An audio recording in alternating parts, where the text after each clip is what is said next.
আমরা কোরবানি করি যে আল্লাহকে খুশি করবার জন্য, সেই কোরবানি করার পর আমাদের দায়িত্বজ্ঞানহীনতা বা আমাদের দায়িত্বহীন কোনো কাজকর্ম, এটি যদি আল্লাহর অসন্তুষ্টির কারণ হয়, তাহলে সেক্ষেত্রে এই কোরবানি অর্থবহ হলো না। আজকাল দেখা যায় অনেকেই যেখানে সেখানে পশু জবাই করার পর পশুর যে রক্ত সেটা ভালো করে ধুয়ে পরিষ্কার করেন না, বরং রাস্তাঘাটে পশুর রক্ত পরবর্তীতে পড়ে থেকে শুকিয়ে সেখানে প্রচণ্ড দুর্গন্ধের সৃষ্টি হয়। সেখানে মানুষের অসুস্থ হয়ে যাওয়ার মতো, অস্বাস্থ্যকর পরিবেশ তৈরি হওয়ার মতো অবস্থা সৃষ্টি হয়। তো এটা অবশ্যই গুনাহের কাজ, কোনো ইমানদারের জন্য এটা জায়েজ নয়।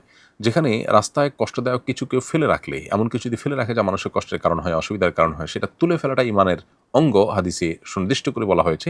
সেখানে নিজে থেকে মানুষের চলাচলে বিঘ্ন সৃষ্টি করা, দুর্গন্ধ সৃষ্টি হয় এমন কোনো কাজ করা রাস্তায়, এবং দিনের পর দিন, মাসের পর মাস এটির দুর্গন্ধ মানুষের কষ্টের কারণ হলো, অনেকে অসুস্থ হলো, তাহলে সেক্ষেত্রে সন্দেহাতীতভাবে এটি গুনাহের বিষয় হবে। অতএব কোরবানির পশুর বর্জ্য, এমনকি মলমূত্র, রক্ত, তার বুড়ির যে ময়লা, এগুলো অবশ্যই আমাদেরকে যথাস্থানে ফেলে দিতে হবে, যাতে মানুষের কষ্টের কারণ না হয়। কোরবানির আগে এবং কোরবানির পরে আমাদেরকে এ বিষয়ে যথেষ্ট দায়িত্বশীলতার পরিচয় দিতে হবে, না হলে আমরা কিন্তু আল্লাহর কাছে গুনাহগার হওয়ার সমূহ আশঙ্কা আছে। অতএব একজন মুসলিম হিসাবে আমরা কোনো মানুষের কষ্টের কারণ হব না।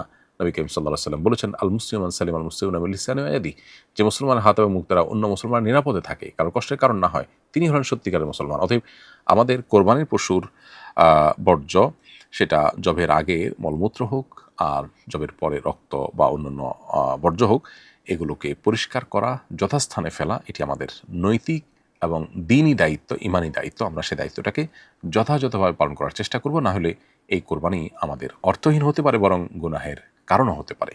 আল্লাহ আমাদেরকে বোঝার তৌফিক দান করুন। আসুন্নাহ ফাউন্ডেশন, উম্মার স্বার্থে সুন্নার সাথে।